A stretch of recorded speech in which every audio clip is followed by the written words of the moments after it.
ফেসবুকে অনেকের ID lock করা থাকে এবং সেই আইডিগুলো থেকে অনেক সময় ফ্রেন্ড রিকোয়েস্ট পাঠানো হয়ে থাকে বা আমাদের প্রয়োজন পড়ে থাকে সেই আইডিগুলোর প্রোফাইল পিকচার দেখার। সো এই আইডিগুলোর প্রোফাইল পিকচার দেখতে গেলে আমরা সমস্যায় বিপত্তিতে পড়ি, কিন্তু কিভাবে এই কাজটি করবেন আজকের ভিডিওতে আমি দেখাবো। ধরুন আপনি এই আইডির পিকচারটিকে দেখতে যাচ্ছেন, বাট যখন আপনি প্রোফাইল পিকচারে ক্লিক করবেন তখন সেই পিকচারটি বড় হচ্ছে না, কারণ এই প্রোফাইলটি লক অবস্থায় রয়েছে। সো এই প্রোফাইল পিকচারটাকে যদি আপনি বড় করে দেখতে চান, জাস্ট সি অপশনে ক্লিক করবেন, দেন কপি লিঙ্কে ক্লিক করবেন, তারপর আপনি চলে যাবেন গুগল ক্রোমে, দেন ক্লিক করে ধরে জাস্ট আপনার লিঙ্কটাকে পেস্ট করে দেবেন।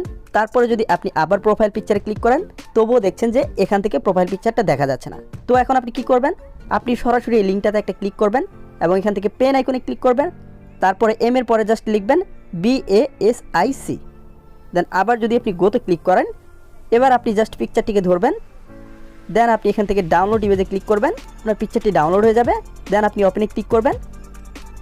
এখন আপনি চাইলে